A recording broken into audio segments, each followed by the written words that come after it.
Suza, Kuma Kuma Bandange Manyamba. Utembe mani, waka waka we.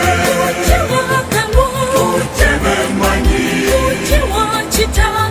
waka waka we. Mutemwe, unsikuno.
So they have a captain who's going to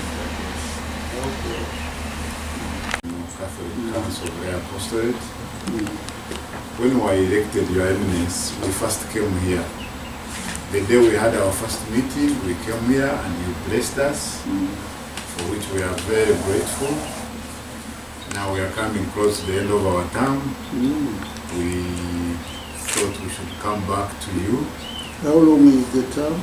The term is 3 years, but because of COVID, there was some bit of extension. With the constitution being finalized by the conference, we believe it will be finished in the next few months. Yes. So you have served more than 3 years. Yes. More than 3 years. Okay. Yeah. How do they elect you? So we get representatives from the 19 dioceses, two each. Each diocese sends 2 delegates.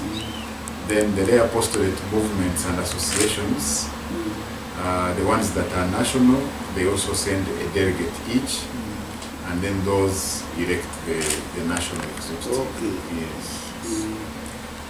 So, Where do you work apart from being the Your Eminence Cardinal Wamala, Diocese. But I work here in Kampala. I work for New Vision. New Vision. New Vision, yes. Where I am the Deputy Managing Director. And you? But in Kampala, I am the President of the Catholic Women's Guild of Kampala. Yes. Yes. I'm Nyago Robert. Just like I told you. I come from Tororo Archdiocese. I'm also the Tororo Ecclesiastical Province Association of the Lady Head. I work with the Entebbe International Airport. Faithful in Uganda. Thank you. And we always pray for you. We love you, Your Eminence. We all call you Jaja Cardinal. And we are grateful to God for the gift of you. And we pray for you always. We pray that may God keep you and bless you. May He be gracious to you and give you peace. Yeah, all of those prayers for you. We always pray for you, Jaja. Thank you. And we love you very much, Jaja. Very, very much. I bring greetings from all the women of Kampala. It's a cup with our logo. It has our logo as UNCRA. So when we were elected, we put together a logo. Prominently we have the cross.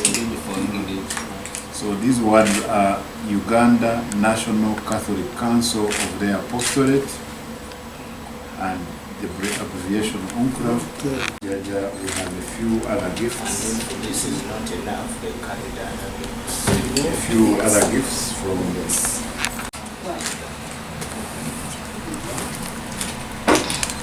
that is the rice. Wait. A moment. You remember what we did.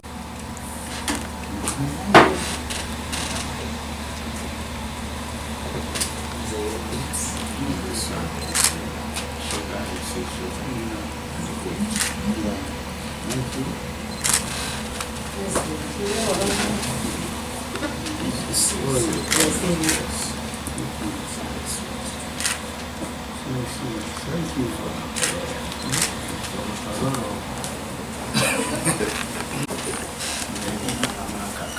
That special diet. And you have grapes in there. Some grapes And apples. and apples. Thank you. Good. Very nice pineapple. Thank you. Wow. Being generous with their talents and time to serve the church, the people of God, and God Himself in your everyday life. Thank you indeed. Thank you, Cardinal. Now the blessing. Father and the Son and the Holy Spirit. Come closer, come closer. I will touch your heads. Upon me, in the name of forever. Amen. I would like to become the Ssaabakristu of Kampala Archdiocese. Okay. Yes. She's an aspirant. Yes. special blessing. A special blessing for us. Mwaka is the name of your husband. Yes. Okay. Wish you well. And thank you, Your Eminence. The paper request here. Assemble yourselves.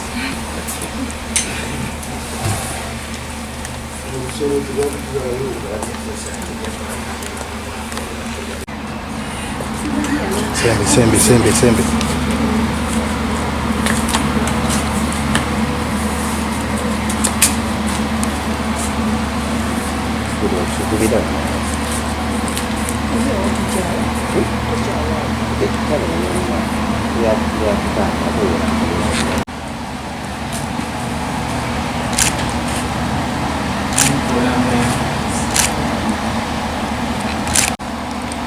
Are you done, Bakula?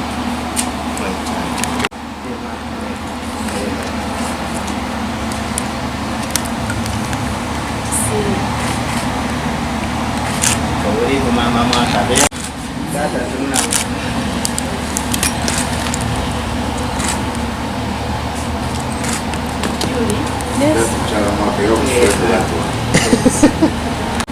Now Tata Tororo Robert from. Yes.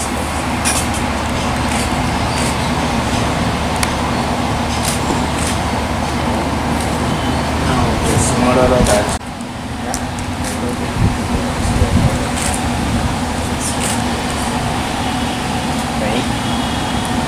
Done? Yeah. Done. Now the face. Our president. Yes.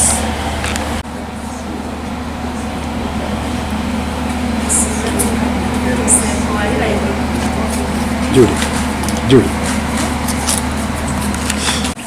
Has survived all odds.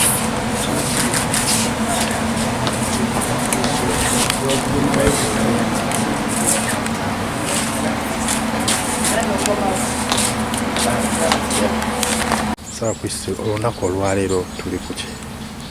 Olunaku olwaleero ffe nga abakulira abakristu mu Uganda mu kitongole kyaffe kya UNCRA, Uganda National Catholic Council of the Apostolate, twaze wano ensambya okukyalira jjajja waffe Cardinal Wamala. Twaze kumubuuzaako, twaze kumwebaza ku birungi byonna ebingi ebyatukoledde ffe ng'abantu ebyakoledde kerezia n'abantu ba Katonda. Olugendo lwaffe tutambudde bulungi, ebyokukola byo bingi naye tugezezaako tukoze n'abantu bangi, abantu bangi bakoze naffe batwagadde nnyo.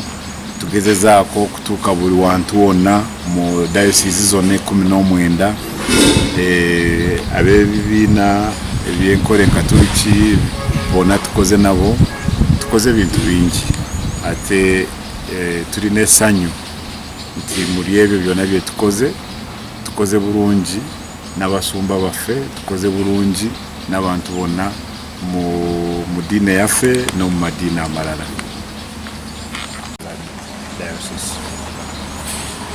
Tusaaliddwa nnyo okufiirwa Archbishop waffe, Archbishop Paul Wachenga, Archbishop Emeritus ow'Embalala. Tutuusa nnyo obubaka bw'okusaasira abantu bonna ab'Oluganda, abakristu bonna si mu Mbalala yokka, mu Uganda yonna ne mu nsi yonna, kubanga tufiiriddwa omusajja abadde ayagala nnyo ekerezia, ayagala nnyo abantu bonna, ate atukoledde ebintu bingi nnyo. Tusaaliddwa nnyo. Enteekateeka tukyali mu nkungaanya kubanga yakafa kati essaawa zino enteekateeka siyinza kugamba nti tunamuziika ddi, enteekateeka tezinaba kumanyika bulungi, tukyali mu meetings. It's a bit early actually. 3 hours. Nze Emily Kitto Mwaka nga nze coordinator wa Kampala Ecclesiastical Province ku lukiiko luno olwa Uganda National Council of the Apostolate. Ebisoomoozo bye tusanze ekisikira ddala obukulu yali COVID, kubanga twalondebwa 2017 nga gwako, ekisanja kyaffe nga kirina okutambulira ddala paka 2022, naye twafunamu okusoomoozebwa okwo nti tetwasobola kukola mirimu gyaffe bingi gye twatadde ku work plan, naye tetwasigala mu kwekubagiza. Era ebisoomoozo ebyo tugenze tubivuunuka. Twasalawo ffe ng'ab'olukiiko luno okutandikawo omukutu bwe tukolera enkiiko tuguyite Zoom meetings. Era ogwo buli luvannyuma lwa weeks 2 tuyita abantu ab'enjawulo mu nkiiko ezo ne boogera ku bikwata ku ekerezia yaffe. Buli Lwakuna Olwokubiri mu mwezi twogera ebintu bingi. Tuli ku lukiiko lwa 42 kati, naye nga kituyambye nnyo okumanyisa abantu abakristu nkula kyeki, ate n'okutuuka mu Uganda yonna ku lukiiko olwo okubeerako abantu okuva mu USA, Australia, okuva mu UK, the whole of Africa, nitukuŋŋaanira ddala nitwogera ku bikwata ku kerezia. Tuli basanyufu titutuuse ku buwanguzi obwo. Ebisoomoozo ebirala nti girira naddala mu budde obw'omuggalo nabyo tugenda tubivuunuka nga tukola publicity eno gy'olaba okulaga abakristu nti kerezia lamu, we are a live and living church.